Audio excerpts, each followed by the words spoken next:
salah satu peninggalan sejarah dari Kerajaan Majapahit, kerajaan terbesar yang pernah ada di Indonesia, meninggalkan banyak situs-situs bersejarah yang tersebar di berbagai daerah.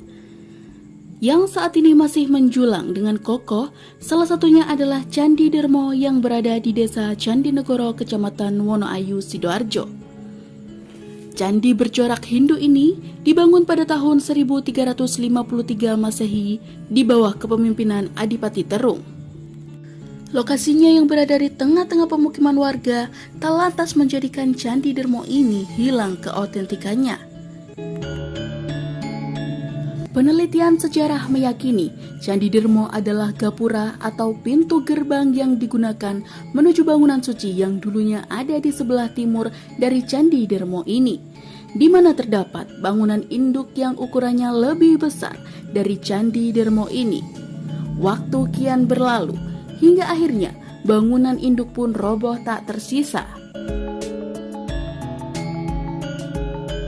Sebenarnya, Candi Dermo juga banyak mengalami kerapuhan, hingga runtuhan-runtuhan puing-puing menyebabkan candi mulai tak terbentuk lagi. Sebelum pemugaran dilakukan oleh Balai Pelestarian Cagar Budaya Jawa Timur pada tahun 2015, beginilah wujud asli dari Candi Dermo awal ditemukan.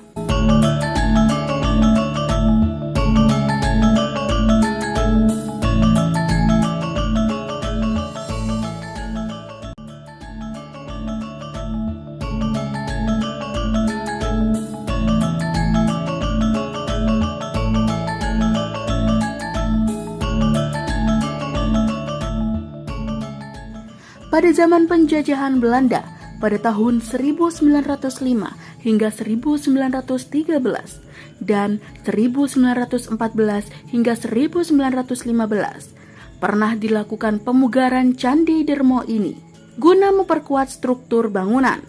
Tetapi sangat amat disayangkan justru pemugaran itu telah merusak arsitektur bangunan Candi Dermo ini. Hal itu dikarenakan pemugaran yang dilakukan pada zaman penjajahan Belanda menggunakan material semen yang justru merusak arsitektur bangunan. Saya menelisik ke bagian dalam candi, dan ya, saya menemukan bangunan dengan menggunakan material semen, hasil dari pemugaran pada zaman masa penjajahan Belanda. Di bagian bawah candi, menggunakan batu andesit yang digunakan sebagai lantainya. Saya keluar dari bagian dalam candi menuju ke belakang candi, di mana itu yang berarti pintu depan dapat tembus untuk menuju ke belakang candi.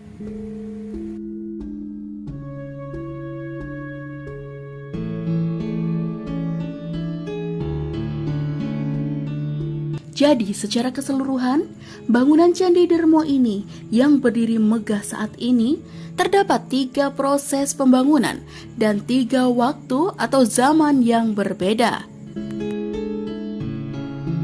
Pembangunan pada zaman kerajaan, yaitu struktur batu bata kuno yang terlihat sangat bersih tanpa adanya lumut yang menempel sedikit pun, walau terlihatlah rapuh dan aus oleh proses penggaraman.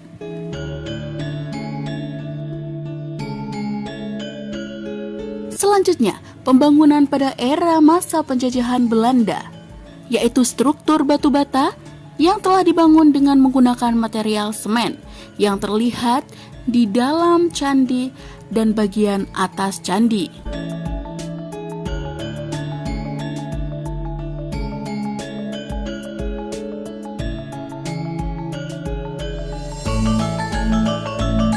Pembangunan terakhir yang dilakukan pada saat tahun 2015, yaitu pemugaran yang dilakukan oleh Balai Pelestarian Cagar Budaya Jawa Timur, yaitu struktur batu bata yang baru yang justru ditumbuhi lumut dan berubah warna menjadi menghitam.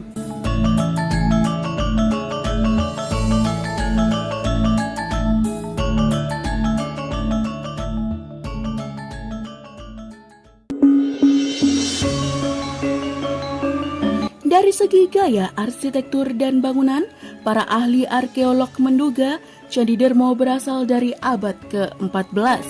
Secara keseluruhan, arsitektur Candi Dermo merupakan gapura yang berbentuk Garuda Paduraksa.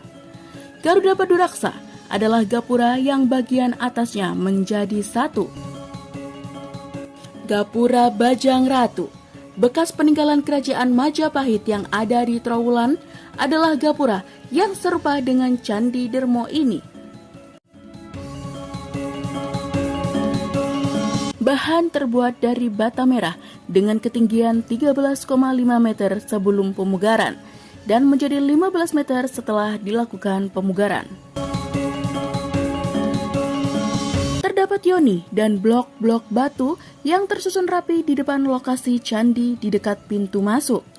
Hanya inilah yang tersisa.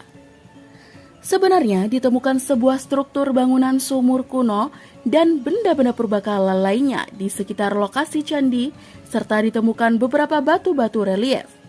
Beberapa arca juga ditemukan, salah satunya berbentuk manusia bersayap, serta arca Garuda. Namun, arca-arca yang ditemukan itu kini telah dimuseumkan di Museum Trowulan guna untuk penyelamatan. Selain merupakan pintu gerbang suci untuk masuk ke dalam kawasan Majapahit, yang menarik adalah Candi Dermo menjadi tempat persembunyian ketika terjadi perang di Majapahit. Walaupun nyatanya bagian dalam candi sempit namun bisa menampung masyarakat area Candi Dermo kala itu. Hingga saat ini, Candi Dermo masih digunakan untuk ritual keagamaan bagi kepercayaan Hindu-Buddha, baik masyarakat sekitar maupun di luar Sidoarjo.